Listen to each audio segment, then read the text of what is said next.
Norse Myths, Tales of Odin, Thor, and Loki by Kevin Crossley-Holland, illustrated by Jeffrey Allen Love.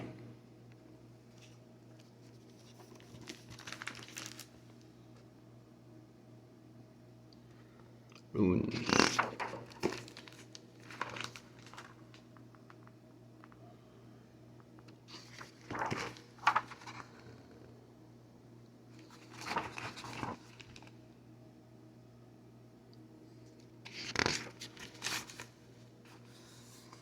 Foreword. What are the Norse myths exactly?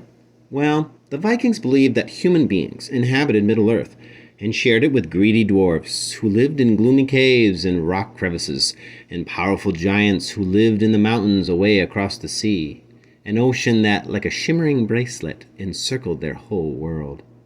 Above Middle-earth, or Midgard, lived the gods in their green and gold realm of Asgard, and below Midgard was the third level, the world of the dead, ruled over by a woman whose body was half alive and half corpse. The axis of these three levels was a colossal ash tree, Yggdrasil. Everything alive depended on it and fed off of it, and the Vikings called it their guardian tree, their suffering tree, and the tree of life. As the Vikings became Christian, they slowly turned away from their old beliefs and their worship of gods and goddesses of the weather and the sea and everything that grows on earth, and good health and justice and good luck. This is when a man living in Iceland wrote down these myths with a quill and ink and parchment, because he feared that they might be forgotten. He lived 800 years ago, and his name was Snorri Sturluson. When I first read these stories as a boy, I yelled and laughed and cried a little, and knew myself a little bit better. The Norse myths are brilliant, fast-moving, ice-bright stories. The first tells how the world was created, and the last is an incredible description of how it will be destroyed, only to begin again. And in between, we are caught up in the seesawing battle for power between the gods and the giants, a struggle punctuated by surprising love matches, riddle duels, thrilling journeys, thefts and recoveries, running and eating and drinking and wrestling contests, and dazzling magic. Odin, known as Allfather, is chief of gods, the god of poetry, battle, and death. His son is mighty Thor, god of thunder, law, and order. They give their names to our Wednesday, Odin's Day, and Thursday, Thor's Day. Without the protection of Thor and his short-handled hammer, the gods wouldn't be able to keep the giants at bay for very long. Freyr and his beautiful sister Freya are both fertility gods. Freyr is responsible for the growth and ripening of crops, and Freya cares for the conception and birth of babies. The god Njord controls the oceans and the winds, and the goddess Idun looks after the apples of youth. In all, there are 13 gods and 13 goddesses. Terrifying as the giants are, the greatest enemy of the gods is one of their own number, Loki. Sly and slippery and fast-talking and shape-changing, Loki is a trickster, and to begin with, he is no more than a nuisance. But as time passes, his own jealousy and spite and fury darken him. He causes the death of the best and the most beautiful of the gods, Balder, and in the last terrible battle, he sails to it in a boat made of fingernails. He sides with the evil giants and monsters.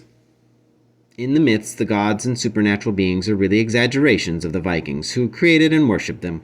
They try to explain how humans are as we are, and how things came to be.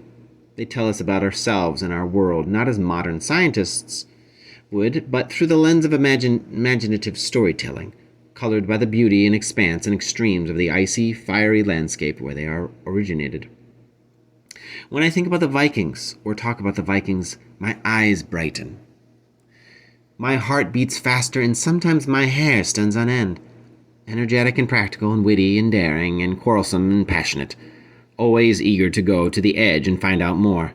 That's how Vikings were. Their tough and stubborn and often beautiful women managed self-sufficient farmsteads in Norway and Sweden and Denmark, and Iceland and Greenland, and were at least as capable and outspoken as their men. And for around 3 centuries, from the beginning of the 9th to the end of the 11th, many of their husbands and not a few of their sons and daughters sailed south and east and west in their elegant and superbly made clinker boats, as mercenaries, traders, hit-and-run raiders, settlers, and rulers. And of course they took their gods and beliefs and language with them. Snorri Sturluson!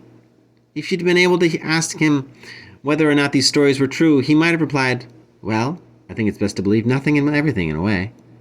And what he did actually write was this: well now, I've never heard of anyone who has written down more about the story of the world.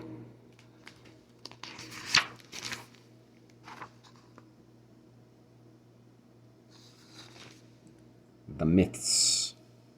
Some men and women become great, and the giants are certainly strong, but the gods and goddesses are even stronger and greater.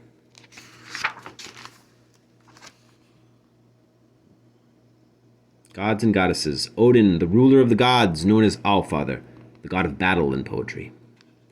Loki, the son of two giants, a mischief-making trickster. Thor, the god of thunder, son of Odin, fights with his hammer, Mjolnir. Freyr, the god of plenty and the sun, brother to Freya. Frigg, the foremost of the goddesses, the wife of Odin and mother of Balder. Balder, the best and most gentle of the gods, Odin and Frigg's son. Hod, Balder's blind brother. Freya, the most beautiful of all the goddesses, Freya's sister.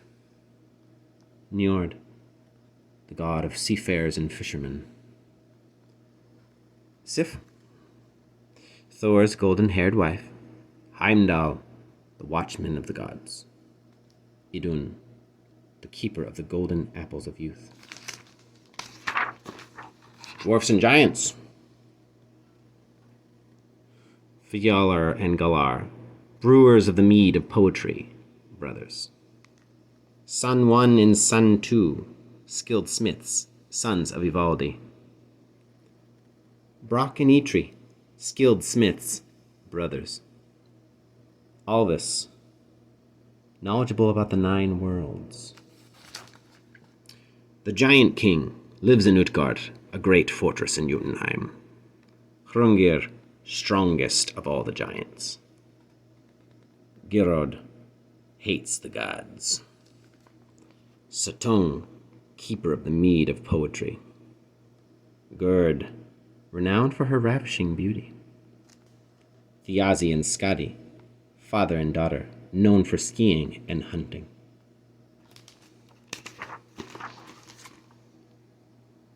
The Norse world.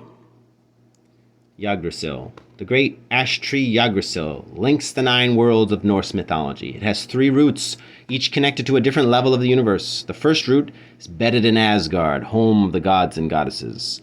The second root sinks into Midgard, home of the humans and dwarfs, and Jotunheim, realms of the giants. Midgard is connected to Asgard by Bifrost, a 3-strand rainbow bridge, and encircled by a giant serpent, Jormungand. Yggdrasil's third root reaches down into Niflheim, the world of the dead.